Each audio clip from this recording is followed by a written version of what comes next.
They said he had no talent. Born in a four-room house without running water or electricity in Dallas, Texas, Lee Buck Trevino seemed destined for obscurity. Yet this self-taught golfer would rise to become one of the game's most fascinating and complex champions. But Trevino's journey to golf greatness wasn't just about overcoming poverty. It was about navigating a world of intense rivalries, principled feuds, and clashes with golf's rigid establishment that would define his entire career. Lee Trevino's story begins in the crucible of extreme hardship. At just 5 years old, he was already working in cotton fields to help support his family. By 8, he was caddying at local golf courses, watching the game from the outside looking in. This wasn't the typical path of a future golf legend. Trevino had to leave school after 7th grade to work full-time, supporting his mother and dealing with an abusive grandfather who was a gravedigger. This difficult upbringing forged what would become known as Trevino's street fighter mentality. He taught himself golf using a discarded club cut down to his size, sneaking onto courses at night to practice. After serving in the Marines from 1956 to 1960, Trevino found himself working humble jobs at golf courses. He was a locker room attendant, a cart man,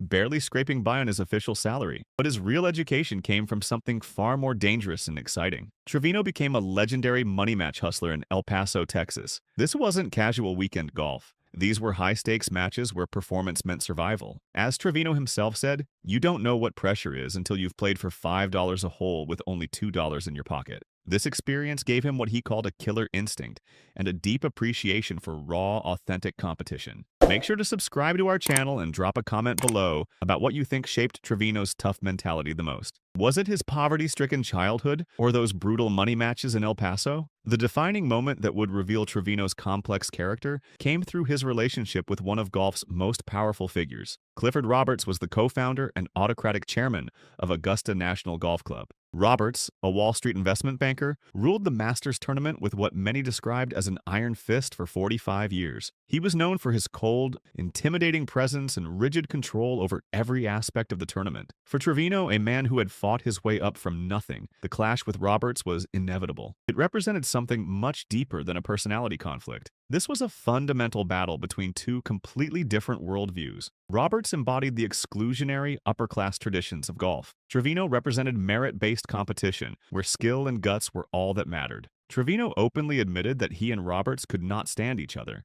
This wasn't a professional disagreement or a minor spat. This was a deep, personal animosity that would shape one of golf's most famous boycotts. In 1970, 1971, and 1974, Trevino refused to play in the Masters tournament. Initially, he claimed his game wasn't suited to Augusta's course, but later he revealed the truth. He couldn't tolerate Roberts or the club's snobbish atmosphere. Trevino described being at Augusta as walking on eggshells, a feeling completely opposite to his straightforward nature. The club had too many rules, too much pretension, too much focus on social pedigree instead of golf ability. In one of his most symbolic acts of defiance, Trevino would change his shoes in the parking lot rather than enter the clubhouse. This simple gesture spoke volumes about a man who refused to bow to a social order he didn't respect. The conflict went beyond personal dislike. Augusta National had a history of blatantly racist policies that excluded black players and members. When Roberts was asked about black golfer Jim Dent possibly qualifying for the tournament, Roberts dismissed the question with a callous remark about Dent's cousin, who worked at the club as a server. Trevino's opposition wasn't just about rules or etiquette, it was about standing against exclusion and discrimination. But Trevino's complex relationships extended beyond his feud with Roberts. His interactions with fellow competitors revealed a completely different side of his personality. These relationships were built on mutual respect earned through authentic competition, showing that Trevino's conflicts weren't about ego or jealousy. The legendary money match between Trevino and Raymond Floyd perfectly illustrates this complexity. When Floyd, already a rising tour professional, arrived in El Paso in his white Cadillac, he was greeted by Trevino, then working as an assistant pro and locker room attendant. After Trevino polished Floyd's shoes, the condescending Floyd asked who he would be playing. Trevino, described as a pudgy 5'7" figure, simply replied that Floyd was looking at him. Floyd's initial arrogance was obvious. He scoffed at the idea of even walking the course, saying he didn't need to look at any course to beat a locker room guy. But over 3 days and 54 holes, Floyd's attitude completely changed. Trevino used his home course advantage and clever shot-making to win the first 2 rounds. The match came down to the final hole of the 3rd day, with pickup trucks full of spectators bouncing down the fairway to watch. Although Floyd ultimately won by a single stroke with an eagle putt, he left with newfound respect for Trevino. His parting words were prophetic. He told his tour colleagues that there was a little Mexican kid in El Paso, and when he came out to the tour, everyone would have to make room for him. This fierce competition evolved into a shared legend based on mutual admiration. Trevino's relationship with Jack Nicklaus revealed another layer of his complex personality. For much of the early 1970s, Trevino was Nicklaus's chief rival on the biggest stages in professional golf. Despite their intense battles, including Trevino's landmark victory over Nicklaus at the 1968 U.S. Open, their relationship was built on profound mutual respect. Their dynamic was perfectly captured during the 1971 U.S. Open playoff. In a moment of high tension, Trevino pulled a rubber snake from his bag and tossed it at Nicklaus. The prank elicited a scream from a nearby woman and hearty laughter from the Golden Bear. Trevino, now relaxed, shot 68 to win by 3 strokes. This playful moment demonstrated a friendship that went beyond mere competition. Trevino's respect for Nicklaus was evident in his analysis of Jack's game. He once remarked that Nicklaus was the only player he ever saw who didn't have a weakness, except for being a bad wedge player. When Trevino mentioned this to Nicklaus, Jack delivered a perfect response. He said he'd never had to hit one, meaning he was always close enough to the pin that wedge shots weren't necessary. Trevino acknowledged the truth in that statement, showing his ability to appreciate greatness even in his biggest rival. Perhaps the ultimate testament to their bond was Nicklaus successfully persuading Trevino to end his Masters boycott and return to Augusta. This showed that despite their competitive battles, there was genuine friendship and mutual respect between these two champions. Trevino's conflicts weren't limited to people. He waged a lifelong battle against what he saw as the overregulation of golf. This wasn't about being difficult or stubborn. It reflected his core philosophy that golf should be a straightforward test of ability, not an exercise in navigating complex rules. His defiance of Augusta wasn't just about Roberts. It was also about the club having too many arbitrary rules. Trevino criticized contemporary golfers for being gutless and not complaining about restrictions like cell phone bans on driving ranges. He believed players should demand the same freedoms at Augusta that they had at other tournaments. This battle with rules continues today. Trevino recently criticized the penalty given to Collin Morikawa for using a handwritten card with green reading information. Trevino called the rule crazy, pointing out the absurdity of allowing players to use devices to get information and keep it in their heads, but prohibiting them from writing it down. He concluded that it must have taken a genius to think up such an illogical rule. For Trevino, golf should be simple. As he once said, he wouldn't be at a tournament if there wasn't money to be won. Golf courses are all the same with greens and tees. This pragmatic view reflected his belief that the game should be a direct transaction between skill and reward, without unnecessary complications. The story of Lee Trevino reveals that the question of who he hated misses the deeper truth. His conflicts weren't born from petty jealousy or personal dislike. They were principled stands against forces he believed threatened golf's integrity and his own sense of self. His feud with Clifford Roberts was a clash between an authentic working-class champion and a rigid establishment that valued social pedigree over performance. In contrast, his relationships with competitors like Raymond Floyd and Jack Nicklaus showed that he held the highest respect for those who challenged him through pure competition on the golf course. These rivalries became friendships because they were based on merit and mutual respect for each other's abilities. Trevino's journey from a dirt floor shack in Dallas to the World Golf Hall of Fame represents what one contemporary called the American dream. His feuds and rivalries weren't footnotes to his career. They were central narratives that revealed his character and solidified his reputation as one of golf's most authentic champions. His so-called hatred was actually an expression of his unwavering love for the game and his commitment to living life on his own terms. Trevino proved that true champions aren't just defined by their victories, but by their willingness to stand up for their principles, even when it costs them opportunities. What made Trevino's stance even more remarkable was the personal cost he paid for his principles. By boycotting the Masters for 3 years during his prime, he sacrificed potential victories in the one major championship that eluded him throughout his career. This wasn't a decision made lightly or for publicity. It represented a man who valued his integrity more than adding to his trophy collection. The impact of Trevino's defiance extended far beyond his own career. His early stand against Augusta's exclusionary policies helped pave the way for meaningful change in professional golf. When public pressure mounted around the 1990 PGA Championship at Shoal Creek Country Club over its all-white membership policy, Augusta National finally announced its intention to invite its first black member. Trevino's prescient opposition to discrimination had been vindicated by history. Even in his later years, Trevino continued to embody the same authenticity that defined his playing career. He never softened his criticism of unnecessary rules or backed down from his belief that golf should reward skill over politics. His recent comments about modern rule controversies showed that age hadn't diminished his passion for keeping the game pure and accessible. Trevino's legacy transcends his 6 major championships and Hall of Fame career. He represented something deeper in the sport of golf. The idea that greatness comes from within, not from pedigree or privilege. His conflicts weren't character flaws, but expressions of character itself. In a sport often criticized for its exclusivity and stuffiness, Lee Trevino stood as proof that authentic champions could emerge from anywhere and reshape the game on their own terms. Don't forget to subscribe for more incredible stories from golf's most fascinating personalities, and let us know in the comments which of Trevino's conflicts you found most compelling. Useless. Not putting my jacket on him. Says, well, I'm playing Titleist 1, and Jack says, I'm playing Titleist 1. And Jack goes, yeah, I've been playing it for 32 years. Nobody loved him. That is the story of Sir Nick Faldo's career in professional golf. At 68 years old, this former champion has built a reputation not just as a player, but as someone who held grudges against 4 golfers he absolutely hated. From calling players useless to attacking them on social media, Faldo's feuds have defined his legacy just as much as his 6 major championships. His career was marked by incredible success, but it was also marked by an inability to forgive others for falling short of his impossible standards. Faldo became known for keeping score, remembering every mistake and every perceived slight for decades. His memory for grievances was as sharp as his golf game. Let's start with the most recent drama. In 2023, Faldo got into a massive argument with Sergio Garcia.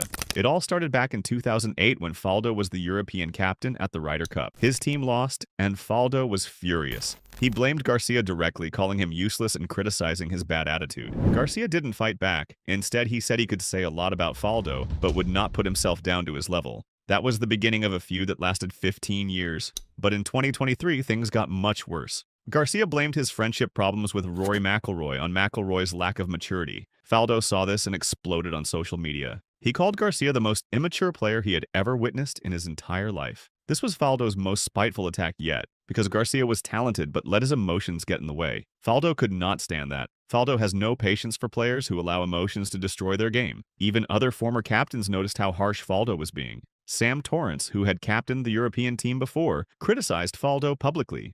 He said Faldo was an arsehole and that he just opens his mouth to change feet, meaning Faldo says stupid things without thinking.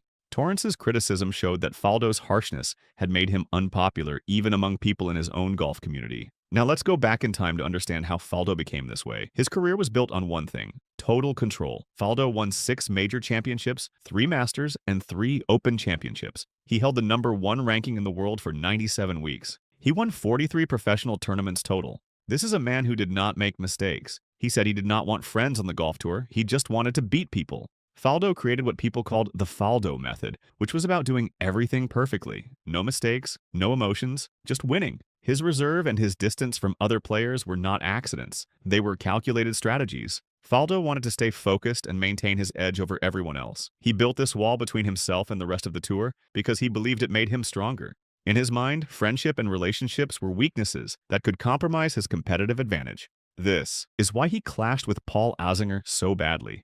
Their biggest moment came in 1987 at the Open Championship at Muirfield. Faldo was in total control. In the final round, Faldo shot 18 consecutive pairs for a score of 71. He won with absolute perfection. Meanwhile, Azinger was leading the tournament but fell apart. He got bogeys on the last 2 holes and shot 73.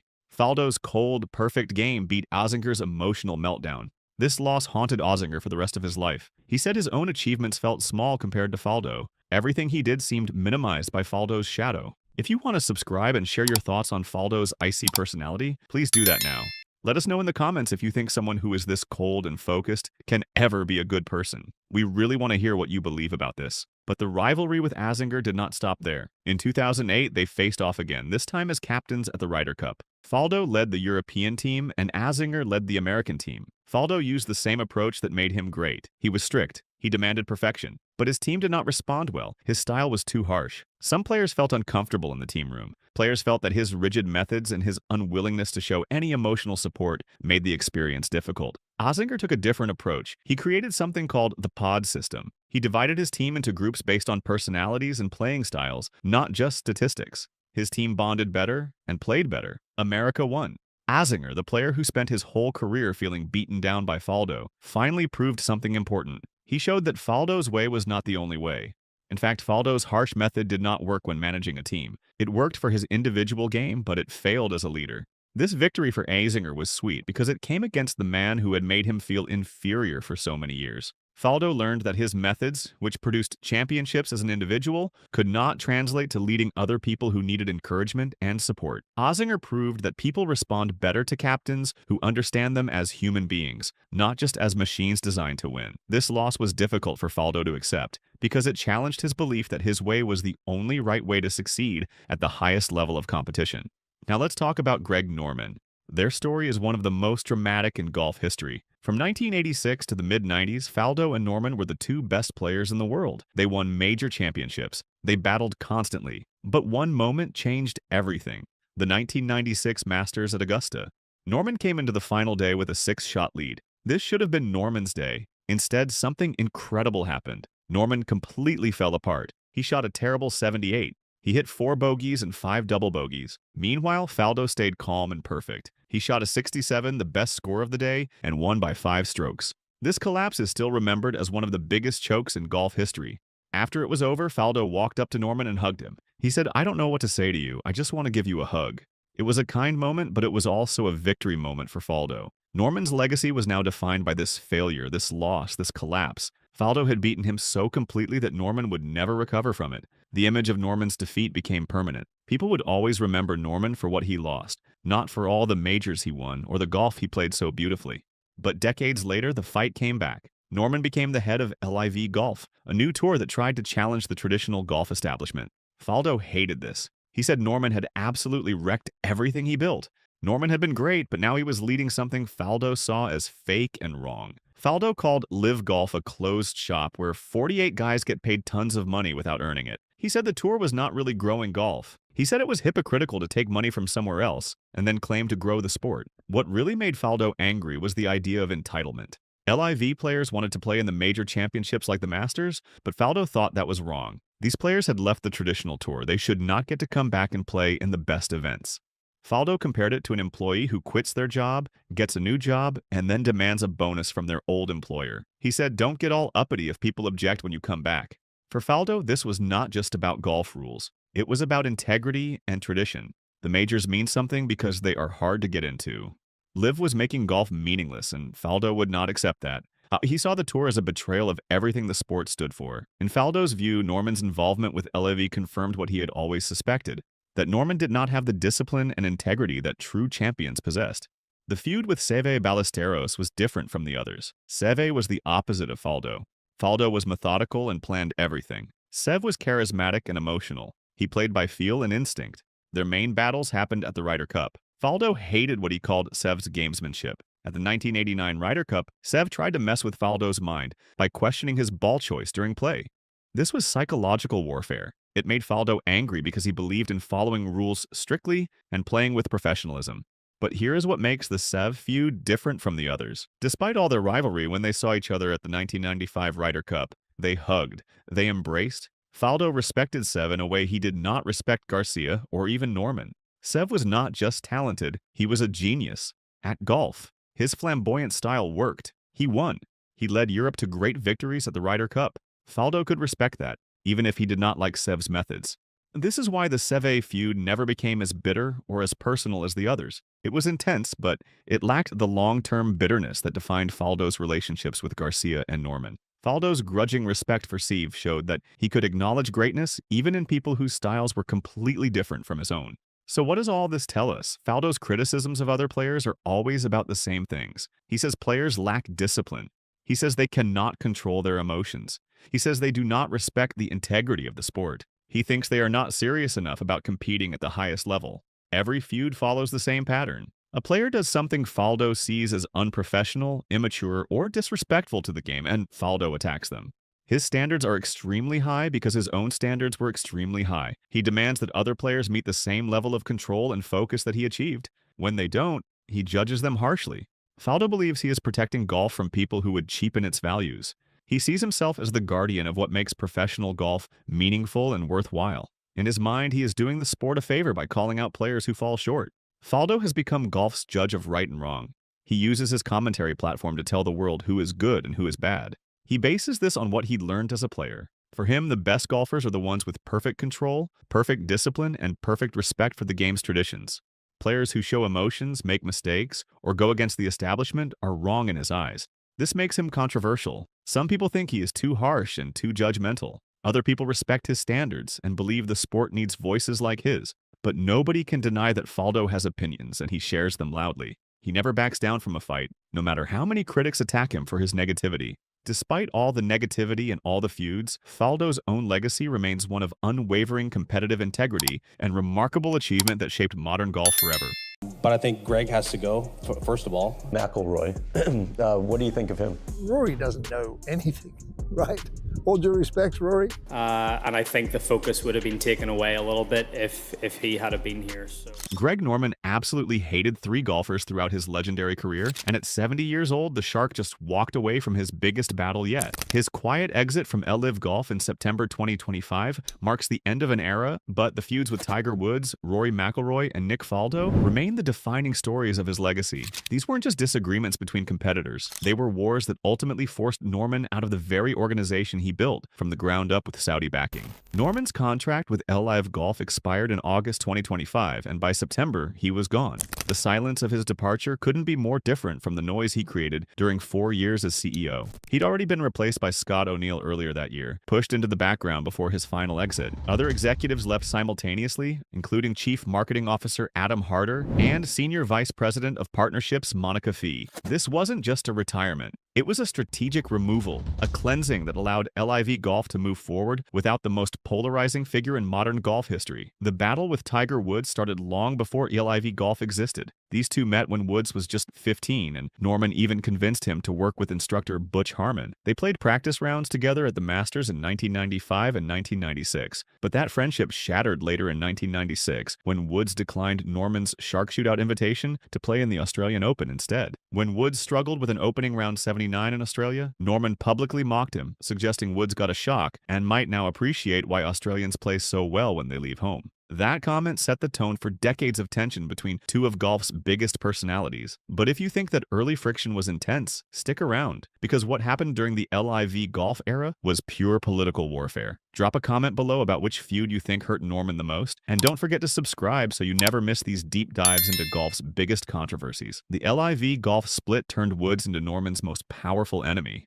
Woods became the loudest voice defending the PGA Tour, and in November 2022, he made his position crystal clear. Norman had to go. Woods publicly demanded that Norman step aside as CEO, calling it an essential requirement for any peace talks between the two tours. This wasn't personal opinion. It was a calculated political move designed to corner the Saudis into a difficult choice. By making Norman the singular obstacle to resolution, Woods controlled the entire negotiation agenda before talks even began. The strategy worked perfectly over the following years. The message was reinforced at the 150th Open at St. Andrews in July 2022. Norman, a 2-time Open champion, wasn't invited to the celebration of champions or the traditional dinner. Officials claimed his involvement would be an unwelcome distraction given the public conflict over LIV Golf, but rumors spread that Woods had told them he'd refuse to attend if Norman was there. Norman acknowledged hearing the rumor but couldn't confirm it. Whether true or not, the incident showed how far Woods would go to isolate Norman from golf's traditional power structure and strip him of the respect his championships had earned. The Rory-McIlroy feud took a different path. Unlike the Woods rivalry, which had business roots stretching back decades, the McIlroy conflict started as pure ideology in February 2020. McIlroy spoke out against Norman's upstart league concept, consciously aligning himself with Arnold Palmer, who had opposed Norman's 1994 World Golf Tour attempt. McIlroy wanted to be on the right side of history, positioning himself as the defender of tradition against Norman's radical vision. Their confrontation got heated quickly. McIlroy later described it as a pretty testy exchange where Norman acted very condescending, telling the younger star that maybe one day he'd understand.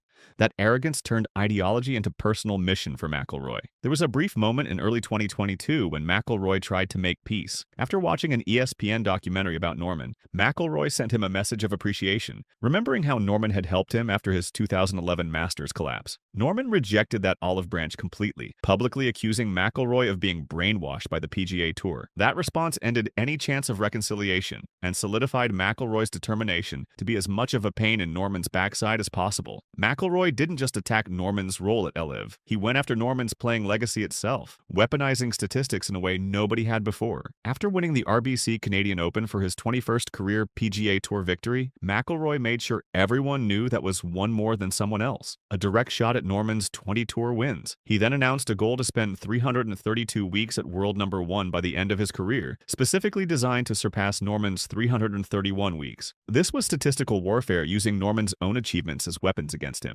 Every milestone McIlroy reached became another public reminder of Norman's limitations. At the DP World Tour Championship, McIlroy delivered his final verdict. Norman needs to go, he declared, demanding he exit stage left from his CEO role. McIlroy insisted compromise was impossible while Norman remained in charge, adding that they needed an adult in the room. The insult was direct and devastating, questioning Norman's capacity for mature leadership and diplomatic negotiation. Both Woods and McIlroy succeeded in their ultimate goal. Norman's removal became the non-negotiable price for peace talks. His departure satisfied their demands exactly, proving that his polarizing presence had become an operational liability to his own organization's future. The revolutionary who started the war couldn't attend the peace negotiations. His uncompromising style, perfect for disruption, became impossible for reconciliation. The third golfer Norman hated tells a different story. Nick Faldo represents the classic rivalry from Norman's playing days, rooted in competition rather than corporate warfare. Faldo and Norman were opposites in every way. Norman was the aggressive, charismatic, great white shark,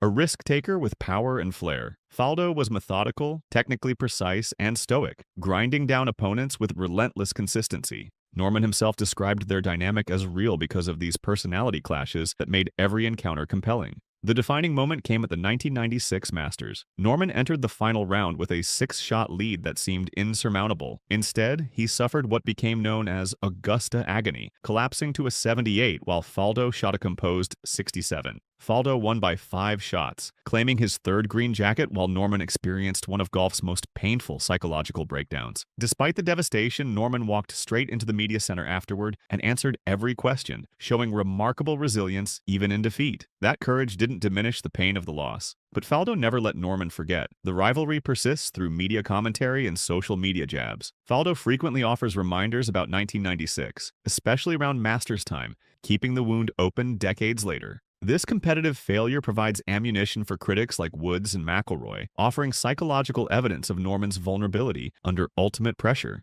While Norman successfully navigated massive business pressures throughout his career, his failure to secure that final major remains an exploitable weakness. Norman's stated preference to focus on other achievements like Dustin Johnson's 2020 Masters win, rather than reflecting on 1996, proves the lasting psychological power of Faldo's victory. Norman's 4 years at LIV Golf fulfilled a vision stretching back to the 1990s. His failed World Golf Tour concept finally materialized with Saudi backing. LIV successfully challenged the PGA Tour's dominance with massive guaranteed purses of $25 million per event and recruited stars like Jon Rahm, Brooks Koepka, Phil Mickelson, and Bryson DeChambeau. Norman proudly claimed LIV created opportunities and fundamentally changed professional golf by positioning it as an asset class, bringing private equity principles into a sport that had resisted them for generations. That claim holds weight. By introducing an existential threat funded by sovereign wealth, LIV forced the PGA Tour to adopt its own private equity structure. Norman's true legacy is being the catalyst for the tour's financial revolution, altering the entire ecosystem of men's professional golf.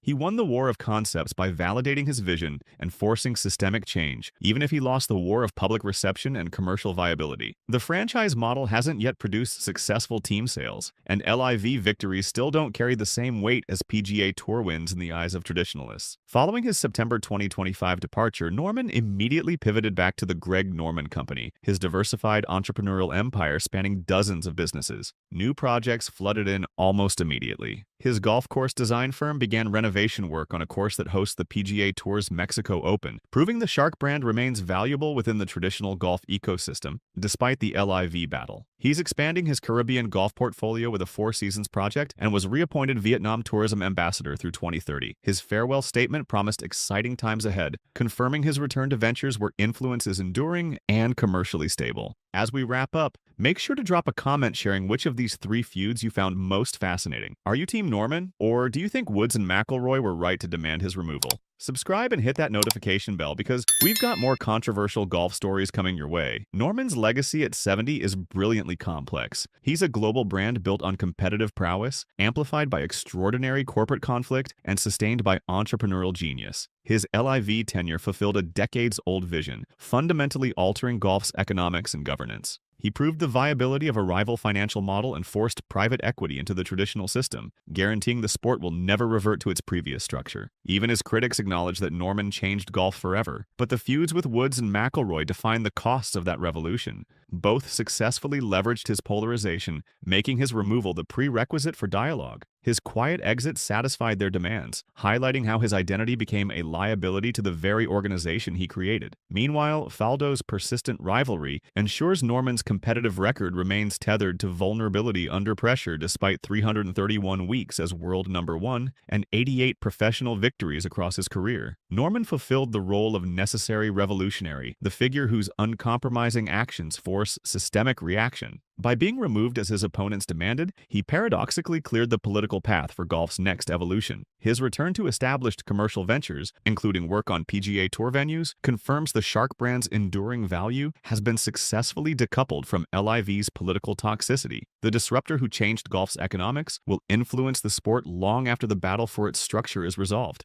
Norman hated 3 golfers, but in the end, they might have done him a favor by freeing him from the war he started. In my time in Vietnam, we felt like our mission was to go out every day and get shot at. The round that hits you, you don't even hear the gun go off. It was kind of nice that I'd learned how to play through his book, and then he's going to tell me how to hit it up in the air because I'm going to Oakmont in June. That was probably the biggest thing. Mr. Hogan helped me with the ball striking, but watching Nicklaus putt kind of entered into my mind at Oakmont. At 78, Larry Nelson can finally say what he always felt. Some of the biggest names in golf made him sick. Not because they were bad people, not because they cheated, but because they represented everything the gallery wanted him to be, and everything he refused to become. Tom Watson with his golden boy smile, Fuzzy Zoeller cracking jokes on the back nine, Lanny Wadkins lighting cigarettes between holes like some kind of country club rebel, Seve Ballesteros painting shots out of parking lots. These men were the sugar rush of professional golf. Nelson was the vegetables, and when he beat them, when he ruined their perfect moments and silenced their fans, the hate was real, the resentment was thick, and Nelson felt every bit of it. This is the story of a 3-time major champion who was never loved, a man who went perfect in the Ryder Cup but never got the call to captain, a soldier who survived Vietnam only to become the most unwanted winner in golf history. Larry Nelson didn't just beat his rivals, he made them miserable, and the feeling was mutual. Nelson learned golf at 21 after returning from Southeast Asia. While Watson and Wadkins were polishing their games at country clubs, Nelson was working shifts at Lockheed and an auto plant, teaching himself the swing from a Ben Hogan instruction book. He studied it like a combat manual because that's what his brain understood. Survival, efficiency, no wasted motion. When he finally made it to the PGA Tour, he brought that same cold precision with him. Pressure didn't exist for Nelson. How could a 10-foot putt compare to an infantry tour? How could a major championship feel heavy when you'd already carried a rifle through the jungle? But that emotional detachment, that refusal to crack under the weight of the moment, made him impossible to root for. Fans don't want to watch a robot. They want to see the struggle. They want the visible nerves, the shaking hands, the relief when the putt drops. Nelson gave them none of that. He executed golf shots the way an accountant closes a ledger. Clean, mechanical, boring. The media hated it. They called him Larry Who, even after he won 3 majors in 6 years. They compared him to Payne Stewart, who also won 3 majors but got treated like royalty because he wore knickers and had personality. Nelson got footnotes. He was described as a snooze fest, the player who sucked oxygen out of Sunday pairings. When Nelson was in contention, the story wasn't about him winning. It was about whether the favorite would lose. He became the grim reaper of golf narratives. He showed up without fanfare, destroyed the script, and left without generating any warmth from the people he'd just beaten. The country club establishment never truly accepted him either. Nelson wasn't raised in their world. He didn't come up through junior golf. He didn't have the pedigree. He was an outsider who crashed the party with nothing but an instruction book and a work ethic forged in combat. The other players sensed it. The fans sensed it. There was always this invisible wall between Nelson and the golf world he'd forced his way into. He wasn't one of them, and they made sure he knew it. What made it worse was that Nelson's style of play magnified this disconnect. He didn't gamble like Wadkins. He didn't create magic like Ballesteros. He played percentage golf, the kind that wins tournaments but puts galleries to sleep. Every decision was calculated. Every shot was the smart play. There was no flair, no risk, no moments that made you jump out of your seat. Just ruthless, grinding competence that wore opponents down like sandpaper. And the rivals felt it differently than the fans did. When Watson lost at Oakmont, it wasn't just a defeat. It was being beaten by someone who seemed to care less about winning than Watson cared about losing. When Zoller got dismantled in Atlanta, it wasn't a thrilling duel. It was being systematically eliminated by a man who treated the final round like a Tuesday qualifier. When Watkins missed that putt in the playoff, he wasn't just losing to a better player that day. He was losing to someone who represented everything wrong with modern golf in the eyes of the traditionalists who loved fire and passion. If you're enjoying this dive into one of golf's most misunderstood champions, go ahead and hit that like button. And drop a comment telling me which current player reminds you most of Larry Nelson's cold, efficient style. The hatred really started in 1983 at Oakmont. The US Open was supposed to be Tom Watson's coronation. Watson was the defending champion, the best player on the planet, and he was playing at the hardest course in America. The gallery was ready to watch their king claim his second straight Open title. Nelson was just the guy in the way, the interloper, the boring man with no charisma who had somehow snuck into contention. Then the weather intervened. A massive storm delayed the final round, killing all the Sunday energy and pushing the finish to Monday morning. For Watson, who fed off adrenaline and crowd noise, this was a disaster. The electric tension evaporated. The moment died. For Nelson, it was perfect. He didn't need the crowd. He didn't need the energy. He'd spent nights on watch in Vietnam. A quiet Monday morning finish was just another day at the office. When they resumed, Watson was struggling. His wife Linda asked him how long a putt was on the 14th green. Too long and very hard, Watson said. You could hear the doubt creeping in. Meanwhile, Nelson was up ahead on the 16th green, facing a monster 60-foot putt for birdie. At Oakmont in a US Open, this putt is supposed to be a survival situation. You lag it close, take your pair, try to survive the last two holes. Nobody makes a 60-footer on these greens. Nobody except Larry Nelson. The putt seemed to take an hour. It rolled over the undulations, tracking toward the hole, and then it dropped. The few fans who showed up on Monday morning didn't roar. They gasped. This wasn't supposed to happen. This wasn't the script. One observer summed it up perfectly. Larry Nelson ruined my day, and Tom's too. Nelson didn't just win. He sank Watson with a shot that felt like theft. He stole the coronation. He turned Watson's triumph into a footnote about a Vietnam vet who refused to miss. Nelson played the final 36 holes in 132 strokes, a record at Oakmont that still sounds impossible. He beat Watson by one shot. He didn't win with emotion or flair. He won by refusing to make mistakes while Watson cracked under the weight of expectation. The gallery left silent. Watson left crushed, and Nelson left with the trophy, unbothered by the fact that nobody wanted him to have it. 2 years earlier, Nelson had done the same thing to Fuzzy Zoller at the PGA Championship in Atlanta. Zoller was the tour's resident comedian, the guy who drank vodka and cracked jokes with the gallery. Fans loved Fuzzy. He was the fun uncle of professional golf. Nelson admitted he wasn't as comical as Fuzzy or Chichi Rodriguez. He wasn't trying to be. He was trying to win. Nelson shot back-to-back 66s in the middle rounds and turned the final day into a procession. He won by 4 strokes. No drama, no late charge needed, no miraculous saves. He just removed Zoller from the equation by playing cleaner golf. He suffocated the personality out of the event. By the time Sunday rolled around, the outcome was already decided. Nelson had neutered Fuzzy's charisma by making it irrelevant to the score. Fans left disappointed. They didn't get the Fuzzy show. They got a clinic in boring efficiency. Then came 1987, the PGA Championship at PGA National in Florida. August heat, brutal conditions. And standing across from Nelson in the battle for the title was Lanny Wadkins, the hellraiser, the chain smoker, the gambler who lived for high-pressure moments. The media loved the contrast, the devout, clean-living Nelson versus the wild, risk-taking Wadkins. When reporters asked Wadkins about it, he feigned anger. "Are you calling me a wild, hell-raising son of a bitch?" Then he grinned. Might be. The fans wanted Wadkins to win. They wanted fire to beat ice. They wanted the rebel to take down the choir boy. Instead, they got a playoff that turned into a grimy war. Both players missed the green on the first extra hole. Nelson chipped to 6 feet. Wadkins chipped to 4. This was Wadkins' moment. The short putt to win or extend, the kind of situation he lived for. And he missed. Nelson didn't blink. He made his par putt and walked off with his 3rd major. He didn't celebrate. He didn't pump his fist. He just nodded and moved on, as if winning a major in a playoff was no different than finishing a Tuesday practice round. Wadkins was left standing there, the fire extinguished by a man who played golf like he was filling out tax forms. The Ryder Cup is where Nelson's dominance became most personal. In 1979, he made his debut and went 5-0, perfect record. He beat everyone Europe threw at him. But the real story was Seve Ballesteros. Seve was the heart and soul of the European team, the charismatic artist who could escape from anywhere with a birdie. Nelson was his personal nightmare. Nelson beat Seve repeatedly. He held a winning record against the Spaniard that almost nobody else could claim. Every time Seve tried to conjure magic, Nelson responded with a dead-straight iron shot and a made putt. He was the anti-Seve. He didn't engage in gamesmanship. He didn't try to out-create him. He just erased Seve's genius with robotic precision. For the European side, watching Nelson dismantle their best player with no emotion and no flair was infuriating. But here's where the institutional hate gets ugly. Despite 3 majors and a 9-3-1 Ryder Cup record, Larry Nelson was never selected to captain the U.S. team. Never. Not once. This is widely considered the biggest Ryder Cup captain snub of all time. Nelson himself admitted to being shocked and miffed. He'd talked to PGA officials. He thought it was a done deal, especially for the 1997 matches in Spain at Valderrama. It would have been perfect. The man who owned Seve leading the U.S. team into Seve's backyard. Instead, the PGA picked Tom Kite, then Ben Crenshaw, then Curtis Strange, then Hal Sutton. The message was clear. Nelson was too boring. He didn't have the marketing appeal. He wasn't TV ready. The PGA of America decided that Larry Nelson, for all his winning, wasn't the face they wanted to project. They used him for his points and discarded him when it came time for the honors. It was a cold, corporate slap in the face. The establishment hated the idea of boring Larry Nelson standing in front of cameras, so they erased him from that legacy. Even Nelson's losses carried a strange humiliation. In 1979, before he became a major champion, he lost a playoff to Gil Morgan at a tour event in Philadelphia. Morgan birdied the second extra hole. It was a quiet loss that didn't make headlines, but it proved that Nelson's system wasn't invincible. The ice could crack. Then in 1989, after Nelson had already won 3 majors and cemented his place in history, he lost a playoff to Jody Mudd at the Byron Nelson Classic. Mudd was talented but inconsistent, nowhere near Nelson's level. Mudd sank a 12-foot birdie on the first playoff hole and walked away with the win. For a 3-time major champion to lose to Jody Mudd in a playoff felt like a different category of failure. It signaled the waning of Nelson's powers. The spoiler had been spoiled by a journeyman, and the public didn't feel sympathy. They felt indifference. Just another quiet exit for the quiet man. Nelson also had his share of off-course friction. There was a tax issue where he assumed sales taxes worked the same in Missouri as they did in Illinois. He got caught up in what he felt was a technical violation, not intentional evasion. The media refused to publish his side of the story. Nelson quit the local paper over it, frustrated that even when he tried to explain himself, nobody cared enough to listen. Then there was the Masters disqualification in 1992. Nelson shot 73 in the opening round, and afterward officials told him his irons were non-conforming. He was disqualified. He became the last player ever kicked out of the Masters for an equipment violation. For a man known for his preparation, this was a bizarre lapse. Stories floated around about Nelson using 4 sets of irons during a tournament week, or switching putters on the practice green moments before a final round. Despite his calm exterior, he was constantly tinkering, searching, running right up against the rigid structures of the game. What makes Nelson's story so frustrating is that he did everything right. He won the majors. He dominated in the Ryder Cup. He played the game with integrity and discipline, but none of it mattered because he didn't smile enough. He didn't crack jokes. He didn't give the fans the emotional theater they craved, so they treated him like an afterthought, a footnote, the boring guy who ruined Tom Watson's moment, the machine that sucked the fun out of Fuzzy's tournament, the cold assassin who refused to let Lanny Wadkins be the hero. And the worst part? Nelson knew it. He hated the limelight, and the limelight returned the favor by ignoring him. He hated losing, so he made Watson and Wadkins miserable on the Sundays that mattered most. And the establishment hated the idea of him representing the sport, so they erased him from the captaincy and left a gap in history that still stings. The deeper you look at Nelson's career, the more you see a pattern of rejection that went beyond just fan indifference. This was systemic. The golf world built walls around him that he could never quite break through, no matter how many trophies he collected. Other champions got endorsement deals and television gigs. Nelson got polite applause and quick exits from the broadcast booth. Other Ryder Cup heroes got their names etched into the captaincy lineage. Nelson got a thank you note and a pat on the back. There's something particularly cruel about being great at something and having that greatness treated as an inconvenience. Nelson wasn't just overlooked. He was actively resented for being good in the wrong way. He committed the cardinal sin of modern sports. He was effective without being entertaining. He won without giving people a reason to care. And in an era where personality was starting to matter as much as performance, that made him not just boring, but almost offensive to the sensibilities of fans who wanted their heroes to feel like friends. The Vietnam background should have made him a hero. Any other sport would have turned that into a marketing goldmine. The soldier who learned golf from a book and beat the country club kids at their own game. But golf isn't any other sport. Golf has always been about tradition, pedigree, and fitting into a very specific mold. Nelson shattered that mold by refusing to pretend he belonged. He never tried to be one of them. He just showed up, did his job better than almost everyone else, and went home. That honesty, that refusal to play the game off the course made him an outsider forever. Larry Nelson is the most successful unwanted champion in golf history. He was respected by his peers but never embraced by the public. He was the vegetables on a plate full of desserts. Essential, effective, undeniably good for you, but never what anyone actually wanted. He didn't kill his rivals with trash talk or gamesmanship. He killed them with silence, with efficiency, with the cold, hard truth that sometimes the best player isn't the most beloved. At 78, Nelson can look back and see it clearly. He spoiled the heroes. He ruined the storylines. He refused to play the role the fans wanted. And for that, he'll always be remembered as the champion nobody cheered for. The man who won 3 majors and never got the love. The soldier who survived survived Vietnam, only to become golf's most resented winner. So here's the final question. If Larry Nelson played today, in the age of social media and personality-driven sports, would he be even more hated? Or would we finally appreciate the ruthless efficiency of a man who refused to lose? Drop your thoughts in the comments. And if this story changed the way you see one of golf's forgotten champions, make sure you subscribe because there are plenty more untold stories like this one waiting to be uncovered.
At 73, Ben Crenshaw finally names 5 golf players he hated. The man they called Gentle Ben, the Southern gentleman who cried at Augusta and built golf courses like poetry, just revealed a dark list that shocked everyone. This is the same guy known for kindness and grace, yet he admitted to hating 5 specific players throughout his entire career. Why would someone so respectful harbor such deep professional animosity? Ben Crenshaw spent decades being the nicest guy in golf. He won 2 Masters championships, became one of the greatest putters ever, and earned respect from everyone. His mentor, Harvey Penick, taught him that golf was an art form, something beautiful that required touch and creativity. Crenshaw believed in smooth strokes, emotional connection, and respecting the land when designing courses. His 1995 Masters victory showed his artistry perfectly. He did not have a single 3-putt that entire tournament. That kind of control came from feel, from understanding the greens like a painter understands canvas. But this artistic approach also made him judge other players harshly. Anyone who valued winning over beauty, anyone who treated golf like a business instead of an art, bothered him deeply, and 5 players bothered him more than anyone else. The era Crenshaw played in changed everything about golf. The 1970s through the 1990s saw legends competing after Jack Nicklaus dominated for so long. Tom Watson, Tom Kite, Bernhard Langer, and Fred Couples all fought for championships. Winning majors became incredibly difficult because so many great players competed at once. But something else happened during these decades. Golf started shifting from artistry to power. Players stopped caring about elegant shot making and started caring about hitting the ball farther than anyone else. The finesse that Crenshaw mastered suddenly seemed old-fashioned. New players brought aggression, scientific precision, and raw distance. He later said the evolution he observed in tour golfers was unfathomable. The changes went beyond just technique. The entire philosophy of competition shifted. Golf became about dominating opponents, not dancing with the course. It became about celebrity and money, not quiet contemplation. For Crenshaw, this transformation felt like watching a cherished friend change into a stranger. The traditions he held dear were being trampled by players who seemed to care more about endorsement deals than respecting the history of the game. And the 5 players on his hate list represented everything wrong with this new direction. The first player Crenshaw hated was Seve Ballesteros. This one hurt because Crenshaw actually admired Seve's talent. He thought Seve had beautiful natural ability and flawless hands on the club. Spectators loved watching him play because his skills were undeniable, but Seve had a reputation that ruined everything. American players called him the king of gamesmanship. He manipulated rules, constantly questioned decisions, and used psychological pressure to rattle opponents. The Ryder Cup brought out the worst in these tactics. Europeans led by Sev challenged American teams with calculated mind games. In 1989, Seve had a famous dispute with Paul Ozinger over a ball drop. He questioned everything, pressured officials, and made his methodical opponents uncomfortable. This approach destroyed what Crenshaw believed golf should be. The game required self-regulation and mutual trust. Players policed themselves because honor mattered more than winning. But Sev introduced cynical ambiguity. He stretched rules until they bent, forcing Americans to doubt whether the competition was even fair. Crenshaw captained the 1999 Ryder Cup team that pulled off a miraculous comeback. He understood how important trust was in competition. Having to question your opponent's integrity added psychological pressure beyond what the course demanded. For someone who believed in golf's purity, Sev's gamesmanship felt like pollution. It threatened the honesty that made the sport noble. The tension became unbearable during team competitions when national pride mixed with questionable tactics. Crenshaw felt betrayed watching a player with such God-given talent resort to manipulating the system. Crenshaw respected Sev's genius but hated his methods. That internal conflict made the rivalry even more painful. Before we continue with the rest of Crenshaw's list,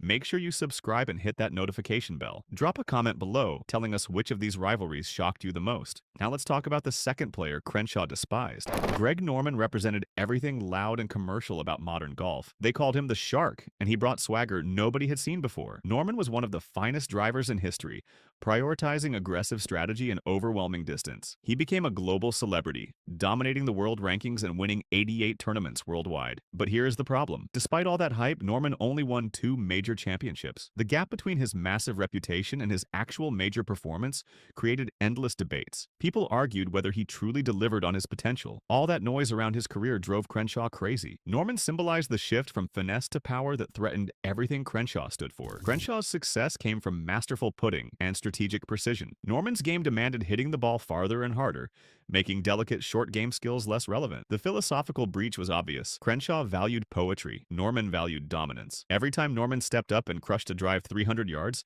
it felt like another nail in the coffin of traditional golf. The game Crenshaw loved was being bulldozed by raw athleticism. Crenshaw later admitted it was not personal, but he could not stand how much noise followed Norman. The Australian attracted a massive media circus that prioritized raw force and celebrity status over thoughtful course management. Crenshaw devoted himself to golf course architecture and quiet discipline. He studied how courses flowed naturally and how strategy unfolded hole by hole. Norman's spectacle felt like a vulgar intrusion on that meditative struggle. Commercialism and power threatened to eclipse the intellectual challenge Crenshaw cherished. Norman's style was the antithesis of classical ideals. His overwhelming distance and celebrity stage made golf about showmanship instead of artistry. The worst part for Crenshaw was watching crowds flock to Norman's aggressive style, while ignoring the subtle brilliance of traditional shot-making. It felt like watching people prefer explosions over symphonies. Norman made golf about personality and power, turning what should have been intimate competition into a spectator sport that valued entertainment over excellence. Crenshaw rejected Norman not because of technical incompetence, but because the Shark represented a future where power and fame mattered more than subtle strategy. That rejection was about protecting what Crenshaw believed golf should be. The third player on the list might surprise people. Nick Faldo pursued something he called control, and he made it his ultimate goal. Faldo famously rebuilt his entire swing, methodically stripping away variables until his game became perfected technical science. This systematic approach earned him a reputation for being cold, detached, and robotic. He never mixed with other golfers during his playing days because he did not want to talk golf all night. Faldo preferred separation and internal focus. That purely pragmatic, results-driven mentality opposed everything about Crenshaw's warm relational style. Crenshaw believed golf needed a human emotional dimension. Faldo eliminated emotion entirely. The most painful moment came at the 1989 Masters. Crenshaw entered the final round, leading Faldo by 5 shots. That should have been dominant. But Faldo's relentless scientific discipline prevailed, forcing a playoff that the Englishman won. That victory proved the cold, systematic approach could crush emotional, feel-based games. Crenshaw mastered putting touch and creative intuition. He hated Faldo's system because it sought to eliminate human vulnerability, improvisation, and expressive risk. Faldo's technical perfection stripped golf of its emotional poetry. This represented artistic fear of obsolescence. Faldo showed that technology, biomechanics, and relentless practice could minimize dependence on feel. The finesse-based game rooted in Harvey Penick's teachings suddenly seemed vulnerable against this emotionless machine. Crenshaw's rejection of Faldo was visceral. He saw professional golf heading toward a place where technical prowess rendered artistic genius secondary to systematic efficiency. Faldo's robotic perfection worked, and that terrified Crenshaw. Watching his beautiful game reduced to repeatable mechanics felt like watching art die. What made it worse was that Faldo's approach represented the future. Young players started copying his methodical style, turning golf into a science experiment rather than an art form. Crenshaw saw his entire philosophy becoming obsolete in real time. Raymond Floyd was the fourth player Crenshaw could not stand. Floyd appeared as a fierce contemporary, even tying Crenshaw at the 1974 Masters. People recognized Floyd as one of the era's most intense competitors. He had an icy demeanor, an intimidating presence, and a temperament focused on winning through psychological attrition. Floyd's professional persona involved emotional suppression. He maintained a stony poker-like exterior designed to give opponents nothing. This contrasted sharply with Crenshaw's open, visible emotional investment. Crenshaw wore his feelings on his sleeve. Floyd turned himself into stone. The specific frustration centered on Floyd's intimidation tactics. People called him a master of discomfort. Floyd utilized his intense gaze and silent, relentless presence to unsettle opponents. He maximized competitive tension in team events and key matchups. For someone as sensitive and emotionally invested as Crenshaw, this psychological pressure was devastatingly effective. Floyd's primary tactic targeted the emotional calm required for finesse games. He wanted to induce mental errors through calculated deployment of weaponized temperament. The antipathy came from facing an opponent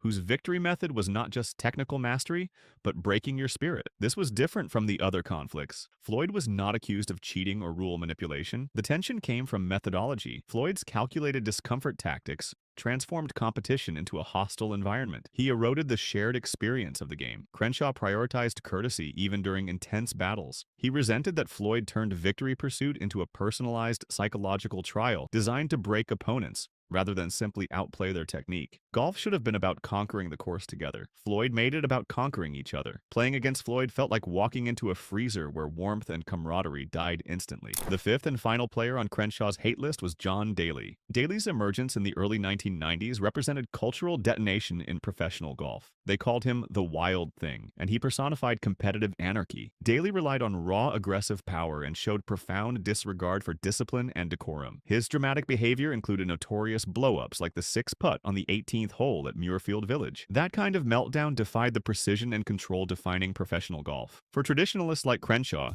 Daly was a terrifying symptom of golf's societal collapse. His wild behavior and lack of discipline directly threatened the foundations Crenshaw respected. Golf was built on self-discipline, quiet contemplation, and reverence for the course. Daly represented total repudiation of those values. His approach was antithetical to the Pennock principles Crenshaw lived by. Daly prioritized impulse and power over methodical preparation and refined execution. Watching Daly grip and rip without consequence made Crenshaw question whether discipline even mattered anymore. The chaos seemed rewarded rather than punished. Crenshaw initially hated the chaos Daly brought. The structural violation of golf's ethical and cultural norms drove traditionalists to distraction. But here is where the story takes an interesting turn. Mature Crenshaw eventually evolved past personal offense. He achieved historical acceptance of Daly's role in golf's survival. While Crenshaw initially despised the chaos, he came to understand Daly's unintentional service to the sport. Even contemporaries recognized Daly as a novelty, but that novelty captivated massive audiences outside golf's traditional exclusive demographic. Daly injected raw theatrical personality and relatable vulnerability. He made golf exciting and relevant to people who found the sterile precision of Faldo or the politeness of Crenshaw too inaccessible. This evolution showed something important about Crenshaw. His mission of classical preservation had to balance against popular relevance. Daly demonstrated that golf needed to break its own strict cultural rules to survive and attract new generations. Crenshaw's initial rejection transformed into complex respect. He recognized that Daly, despite chaotic methods, played a crucial role guaranteeing golf's popular future. This was conflict between preservation and popularity. The traditionalists conceded that spectacle was necessary for art's survival. Looking at all 5 players together reveals something profound. Seve Ballesteros challenged golf's moral foundation through gamesmanship. Greg Norman challenged strategic necessity of finesse through overwhelming power and spectacle. Nick Faldo challenged technical necessity of emotion through scientific control. Raymond Floyd challenged psychological environment through calculated intimidation. John Daly challenged cultural decorum through anarchy and chaos. Each player represented an evolution of professional golf away from artistry toward various forms of pragmatic, emotional, or chaotic efficiency. Crenshaw measured rivals not just by scores, but by integrity and style of their competitive approach. These 5 antagonists collectively defined limits Crenshaw refused to cross. They threatened everything he held sacred about the game. His ability to articulate precise philosophical flaws in these competitive styles confirmed his role as historian and steward of golf. The professional antipathies are as significant to his legacy as his 2 green jackets. They represent enduring tension between classical artistry and relentless pursuit of competitive victory in the modern era. What makes this revelation so powerful is timing. At 73, Crenshaw finally felt free to speak openly about feelings he carried for decades. The weight of maintaining his gentleman reputation prevented honest discussion during his competitive years. Now, with distance and perspective, he could finally name the players who represented threats to everything he loved about golf. But here is what makes Crenshaw's story ultimately inspiring. His nuanced view, particularly his eventual acceptance of Daly's cultural necessity, reveals a figure who understood evolution. Though deeply traditional, Crenshaw grasped that games must sometimes sacrifice purity for progress. His confession about hating these 5 players was not about personal spite.